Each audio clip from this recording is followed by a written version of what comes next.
When I was a little girl growing up in the Black church, I heard this exchange every Sunday, every day, in fact, at church, at youth group, in the parking lot of the grocery store, and at the barbecue joint. How you doing? Girl, I am blessed. I am blessed and highly favored.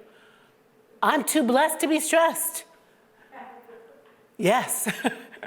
And now, as an adult who preaches most Sundays, I love the end of every worship celebration. I love the opportunity to give a charge, a short reminder of maybe the highest point from the sermon, and I love giving that blessing, the benediction, literally in the Latin, good speak or well speak. I love that my little Ophelia likes to go to the television and reach her hands out on the screen to touch Nana and get her blessing, is how she says it. I have to get my blessing. And now she's teaching little Octavius to do the same thing. What does it mean, really, to be blessed?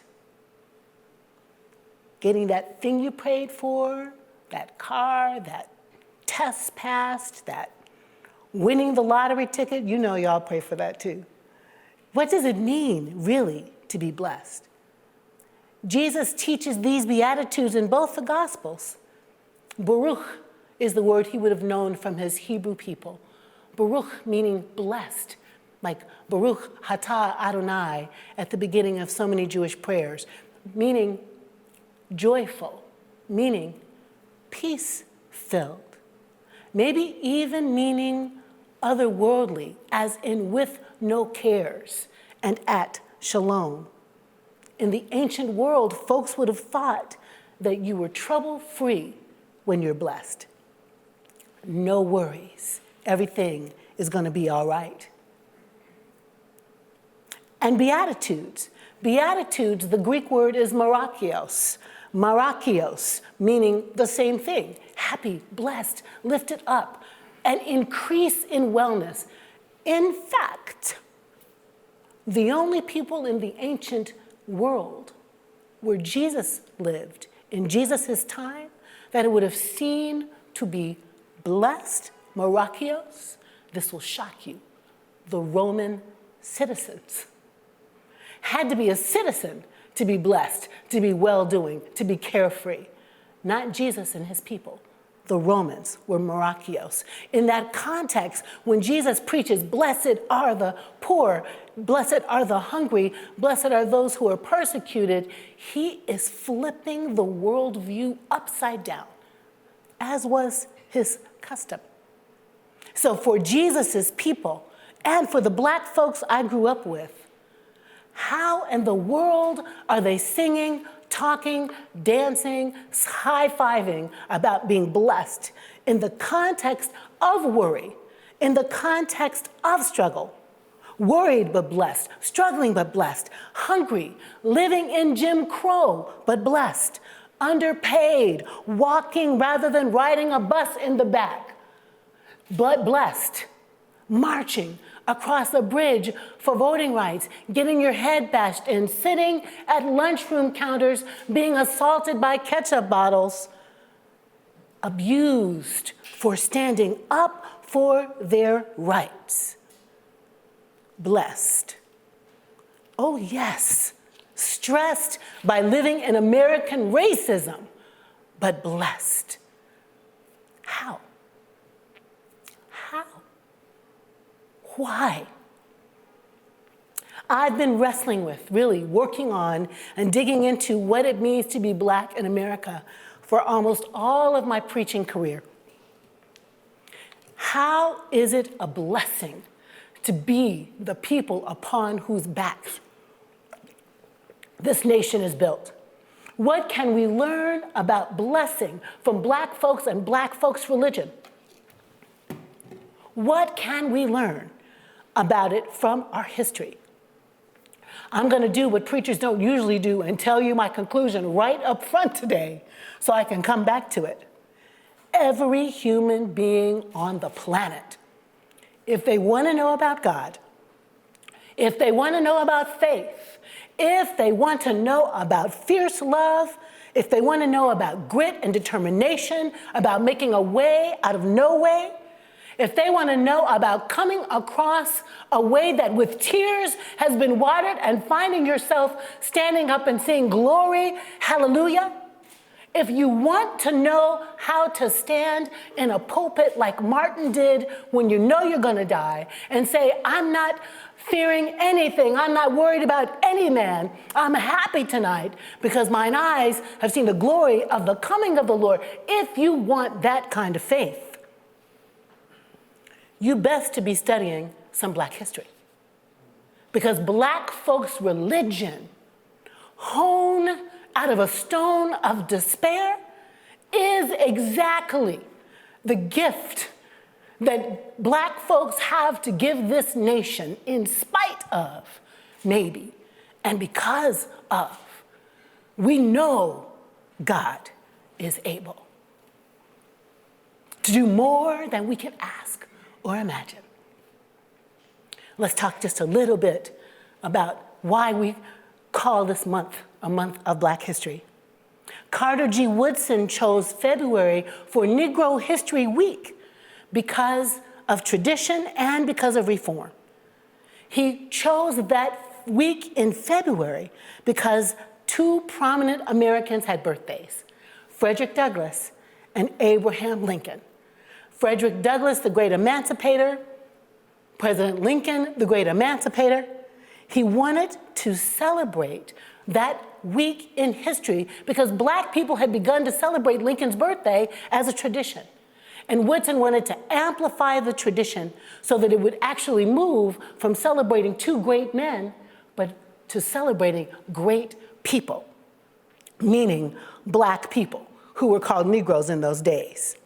Because he was aware of pre-existing celebrations, Woodson sought to amplify that celebration. And he joined with a community of educators to create curriculum and focus and materials and tools so Black children would learn their history.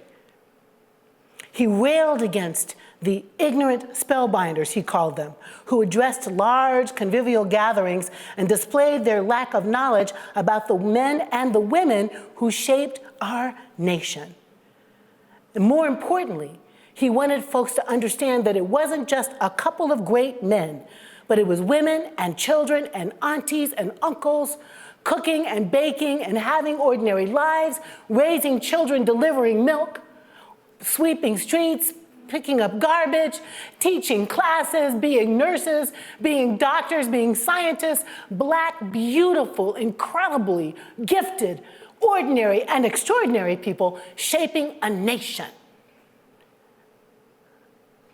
And he wanted us to know about it. So imagine just how sick I am to my stomach at the wholesale erosion of education about Black folk stories that's happening in our nation today. The burning and banning of books, the scolding of teachers, the way that somehow little white children are too precious and sweet to be exposed to the truth of American history, which is Black history, shaped in the context of white supremacy. When Jesus was speaking to his people about what it means to be blessed, he was also speaking to an oppressed people living in the context of white supremacist notions.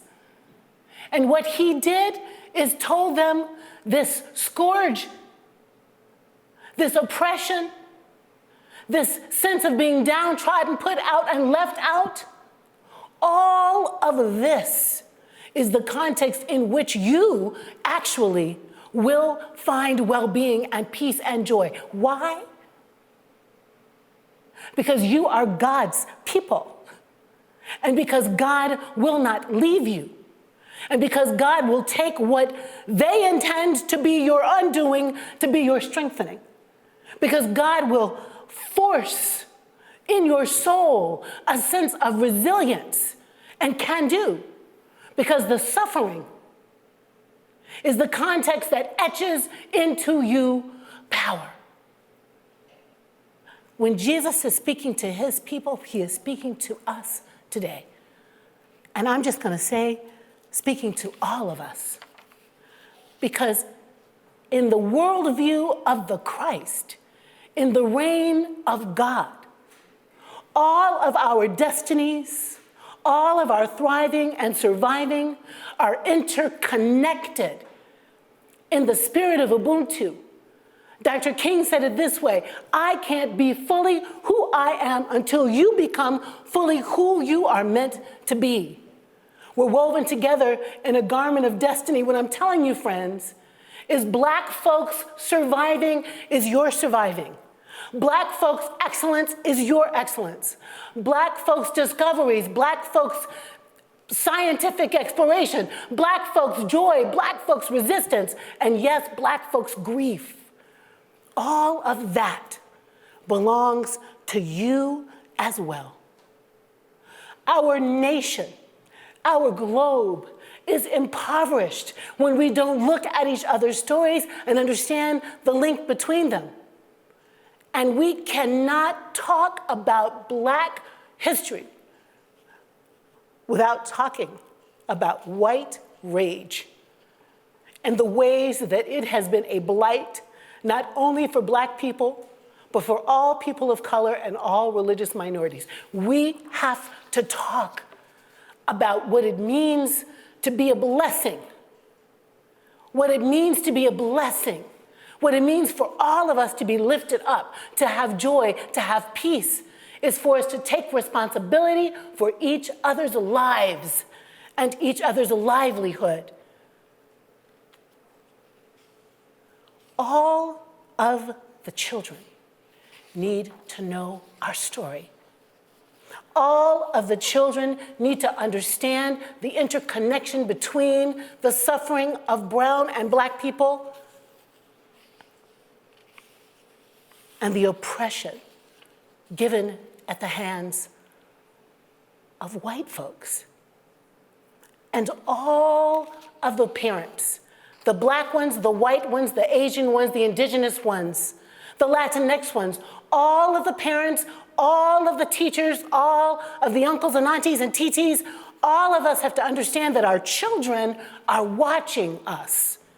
And they are taking inside themselves how we view the world, what we say about the world, and what we say about the people in the world we're viewing. They will take in the hatred.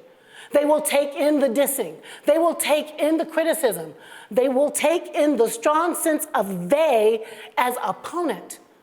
And they, our babies, rather than building a world of hope and joy and peace, will enact the hatred and violence and racism that we stick in them. If we are going to take Jesus seriously, if we are going to own that we are blessed, then in the name of the Christ, we must be students of our story, black stories honed in the context of a white supremacist nation, not as an act of history or sociology, but as an act of our faith, as our godly work to do, so that we can be the peacemakers that Jesus describes as blessed. Alice Walker wrote a really beautiful series of Beatitudes in the name of Shug Avery. Helped, she said, are those who hate their own racism, because they will dismantle systems of oppression. And I want to say blessed. Blessed are those who feel embarrassed at what whiteness has done to America. Blessed are those who understand that their privilege wounds others. Blessed are those who will stand up and reach out and connect across bridges so that they can make a better world. Blessed are those who will expose their white children to black beauty, black joy, black resilience, black art, black science. Blessed are those who understand that they're not blessed while anybody suffers. Blessed are those who will take up the mantle of making God's reign on earth. blessed, just blessed are we who will do that work together. May it be so.